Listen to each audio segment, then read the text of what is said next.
Hello बच्चों, क्या हाल चाल। आ चुके हैं हम लोग वापस से एक नए कोर्स में। वापस से मुलाकात हो रही है क्लास 11th की सीएस में। क्लास 10th वाले बच्चों, आपका बहुत बहुत स्वागत है। क्लास 10th का एआई आपने अगर हमसे पढ़ा है तो आपको पता होगा कि जो भी अपन लोग यहाँ पर कवर करने वाले हैं, जो भी मैं आपको देने वाला हूँ, that is going to be 100% efficient, 100% accurate, 100% concise for you to score 100% in this subject. अब 11th में भी हम लोग साथ में मिलके फोड़ेंगे। If you are moving from class 10th AI to class 11th CS, बहुत सारी मज़ेदार चीज़ें सीखने को मिलने वाली है। मैं तो बहुत एक्साइटेड हूँ इस कोर्स के लिए। ये जस्ट थोड़ा सा सिलेबस ओवरव्यू देख लेते हैं, बिकॉज आधे बच्चों को सिलेबस ही नहीं पता होता when we are starting this chapter. Okay, तो सिलेबस एक बार देख लो। यहाँ पर सिलेबस का ओवरव्यू रहना बहुत इंपॉर्टेंट है। ऑल्दो हम लोग सब कंटेंट कवर करेंगे, बट सिलेबस का ओवरव्यू रख लो अपने पास, ठीक है। बाकी चलते हैं आगे और देखते हैं सिलेबस में क्या क्या है। यहाँ पर हम लोग जो फॉलो करने वाले हैं वो है सीबीएसई का base curriculum, but there 2 different books जो यहाँ पर आपके लिए कन्फ्यूजन ला सकती है कि कौन सी बुक फॉलो करें। तो स्कूल्स में बेसिकली ये 2 बुक होती हैं। एक होता है सुमिता अरोरा एंड दूसरे होता है प्रीति अरोरा, ठीक है। Both the books are nice, both the books have their content. अगर आई विल सजेस्ट कि दोनों बुक्स ही अपनी जगह पर सही हैं, ठीक है। कोई अगर आपको एक्स्ट्रा प्रैक्टिस चाहिए तो दोनों ही आपको हेल्प करेंगी। But if you want particularly कि कौन सी बुक चूज़ करनी है, तो देखो आपके जो टीचर चूज़ करवा रहे होंगे ना, आई मीन जो टीचर फॉलो कर रहे होंगे, just follow that book, because यहाँ पर दोनों ही बुक इक्विवेलेंट है ऑलमोस्ट इन द कंटेंट। प्रीति अरोरा में थोड़ा सा ऑर्गेनाइज कंटेंट है, व्हाट आइड से, जो मैंने देखा है। बट स्टिल अगर आपके टीचर सुमिता अरोरा फॉलो करते हैं तो it gives a plus point कि आप उनके साथ अलाइन होकर चलो, ठीक है। हम लोग जो कंटेंट फॉलो करेंगे वो बेस सीबीएसई का होगा और सारी चीज़ों से जो जो इंपॉर्टेंट पार्ट है वो कवर करते चलेंगे। तो अपने नोट्स वैसे भी इनफ है, you can score full out of full from our notes, ठीक है। तो उसकी टेंशन नहीं है। अब हम लोग स्टार्ट करते हैं with the overview of syllabus. So basically जो मार्क्स डिस्ट्रीब्यूशन होने वाला है, 70 मार्क्स जो है आपका इधर थ्योरी से आएगा, and the other marks which are there वो आपके प्रैक्टिकल से आएंगे 30 मार्क्स। तो थ्योरी में हमारे पास 3 मेजर यूनिट्स है जो हम लोग कवर करने वाले हैं। That is unit 1 computer system and organisation, 10 marks का। ये वाला आपका मेजर पार्ट है, इसमें पूरा प्रोग्रामिंग ही है, ओके। तो वो हम लोग बहुत अच्छे से कवर कर देंगे, उसकी कोई प्रॉब्लम नहीं होगी। 45 मार्क्स का ये वाला पार्ट है। And then society, law and ethics, okay. If you are learning programming तो हमें एथिक्स के बारे में बताना चाहिए। 2 डिटेल सिलेबस अभी हम देखते हैं। तो ये 3 चीज़ें हैं जो हम लोग कवर करने वाले हैं, ठीक है। ये 70 मार्क्स आपका यहाँ पर हो जाता है। 30 मार्क्स जो है वो लैब टेस्ट, रिपोर्ट फाइल और viva and then the project.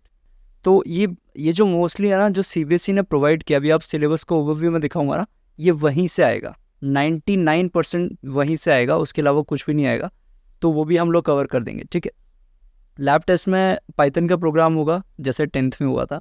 And then report file में आपको ऐसे जैसे स्कूल में बताया जाएगा ना, वैसे रिपोर्ट फाइल क्रिएट करनी है। Then the project, that is going to be a project जो आपको बनाने के लिए दिया जाएगा, ठीक है। ये पूरे 8, 10 एंड 12 मार्क्स का डिस्ट्रीब्यूशन है सीबीएसई का। सो इट्स अराउंड 30 मार्क्स, ठीक है। ये आपके स्कूल के ऊपर डिपेंड करता है, ओके। तो अब हम लोग फर्स्ट यूनिट देख लेते हैं। यहाँ पर फर्स्ट यूनिट होना है कंप्यूटर सिस्टम एंड ऑर्गेनाइजेशन, जो आपका थ्योरी वाले पार्ट का था 70 मार्क्स का। तो वहाँ से first unit computer system organisation. यहाँ पर देखो basics of computer, hardware, software, ये सारी चीज़ें हैं। And next is types of software. Types of software में क्या आता है, system software, application software and different kinds of software which other, वो सारी चीज़ें कवर होंगी। Then specifically on operating system discuss करेंगे। Then Boolean logic, Boolean logic क्या होता है, और एंड ये सारी चीज़ें हम लोग डिस्कस करेंगे। नंबर सिस्टम डिस्कस करेंगे, एनकोडिंग स्कीम्स जो होने वाली है वो डिस्कस करेंगे। And then the second unit जो आ जाती है, ये बहुत लेंदी यूनिट है। इसके अंदर प्रोग्रामिंग स्टार्ट होगी from introduction to problem solving. Problem solving से कैसे हम पाइथन के बेसिक्स पे जाएंगे, फिर कैसे हम knowledge of data types and then operators, उसके बाद कैसे एक्सप्रेशन, स्टेटमेंट्स, ये सब कवर करेंगे। And then moving on to errors, यहाँ पर syntax errors, different types of errors आ सकते हैं प्रोग्रामिंग करते हुए। Flow control, conditional statements programming में, आइटरेटिव स्टेटमेंट्स यानी लूप्स जो आपके होने वाला है, जो आइटरेट होते हैं बार बार। देन स्ट्रिंग्स, तो आपको टेंशन करने के लिए इसमें कोई बात नहीं है, ये पूरा हम लोग बहुत सिंपली कवर करेंगे। Even if it's your first time and even आपने 10th में अगर कवर किया तो भी कोई प्रॉब्लम नहीं है, क्योंकि आपको पता है हम लोग सारी चीज़ें बेसिक से करते हैं और वहीं से आएगा पूरा का पूरा मेजर जो कंटेंट होना। यहाँ पर कुछ बिल्ट इन फंक्शंस है, ये सारे फंक्शन जो लिस्ट किए सीबीएसई ने, इनको ही स्टडी करना है हमको और इसी को लेके आगे चलेंगे।